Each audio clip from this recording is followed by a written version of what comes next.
Bonjour tout le monde, alors aujourd'hui je vais vous apprendre la respiration Pilates et la position de base Pilates. Je vois beaucoup de vidéos où l'on vous donne des cours de Pilates, mais je ne vois pas l'apprentissage de la respiration et l'apprentissage de la position de base. Si vous n'avez pas ces éléments, vous ne pouvez pas obtenir les mêmes résultats. D'accord? Vous aurez un meilleur engagement de votre sangle abdominale, du travail musculaire, grâce à cette respiration et à cette position de base. Donc pour la position de base, on va déjà commencer par le bas. Pieds, genoux, écart bassin. Donc pieds, genoux, écart bassin. Qu'est-ce que ça veut dire écart bassin? Vous avez ici les épines iliaques, deux os proéminents sur le devant. D'accord? Donc il va falloir aligner à ces os-là vos genoux et vos pieds. D'accord? Ce n'est pas l'écart bassin, comme vous entendez, de la largeur de votre bassin que vous estimez. Souvent, vous les femmes, vous avez tendance à l'estimer 3 fois plus gros. Donc, on s'aligne à nos os de hanche. Et ici, on vient parfaitement aligner les pieds et les genoux. À partir de là, on va déverrouiller les genoux. On ne doit jamais garder les genoux verrouillés. Alors, ici, nous avons une position, d'accord, naturelle du corps. Mes genoux, je les déverrouille. Hop, c'est juste ceci, rien d'autre. Ensuite, le bassin, je vais le positionner en position neutre, ce qu'on appelle en pilates la position neutre du bassin. Ça ne s'invente pas. Pour la connaître, on va tout simplement faire un système de bascule du bassin. C'est-à-dire qu'on va partir le plus loin possible et le ramener le plus loin possible. On va aux extrêmes, devant et derrière. Et petit à petit, ce système de bascule, nous allons le réduire jusqu'à ce que notre bassin ne puisse plus bouger. Là, j'ai ma position neutre. D'accord? Moi, mon bassin est légèrement rétroversé dans la position neutre. Et ça, vous le retrouverez souvent. La position du bassin qui est rétroversée, c'est-à-dire qui part ici, c'est souvent pour les personnes qui ont tendance à cambrer. D'accord? Pour les personnes qui ont une tendance à se tenir comme ça, eh ben, il y aura une rétroversion, ce qui va leur permettre de se tenir plus droit.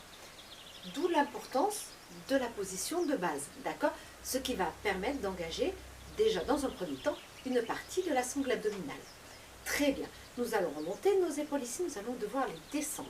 Comme si on essayait de pousser les épaules dans le sol. On va ouvrir sa cage thoracique sans exagérer. On évite de laisser retomber. On se maintient. Dans le pilate, on doit être grand, on doit s'allonger. Ici, on imagine tout le temps qu'il y a quelque chose qui nous tire vers le haut. Imaginez, hop, ici un fil, d'accord, transparent qui vous grandit. On se maintient, on se grandit. Très bien. Ensuite, à partir d'ici, il faut avoir minimum un point d'écart entre le menton, d'accord, et le buste. On évite de se tenir la tête vers le bas, d'accord? Très bien. Nous avons notre position de base. Maintenant, nous allons passer à la respiration.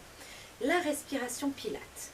Donc, on va inspirer par le nez, d'accord? Profondément, on va essayer de faire descendre l'air jusqu'au niveau du ventre. C'est-à-dire que le ventre va légèrement se gonfler. À partir du moment où on a inspiré cet air, on va devoir contracter ce périnée. La contraction du périnée, c'est comme quand on retient le gaz ou qu'on se retient d'uriner. Toujours d'arrière en avant. D'accord? Donc messieurs comme mesdames, pour les deux, tout le monde a un périnée. On contracte son périnée. Donc d'arrière en avant, on commence, hop, on contracte. Et à partir de là, on va expirer l'air, d'accord, en faisant comme s'il y avait une fermeture éclair qui remontait. On pousse d'abord ici, on fait remonter l'air par l'arrière-gorge. L'arrière-gorge, qu'est-ce que c'est? C'est comme quand vous faites le son A. On va exagérer l'expiration. Évidemment, je ne vais pas vous demander de respirer comme ceci et de faire autant de bruit. Mais pour apprendre, c'est cet air-là. Imaginez que vous voulez faire de la buée sur un miroir où vous réchauffez les mains. Il fait froid. C'est de l'air chaud qui sort. C'est le son A. Ça, c'est l'expiration pilate. D'accord? Donc, on y va. On inspire bien par le nez. On est en position de base. On replace bien ses épaules. On se grandit. Périnée. Expirez. Faites remonter ici. Rentrez le ventre et faites descendre ici vos côtes. Faites descendre les côtes vers le bassin. Et on recommence.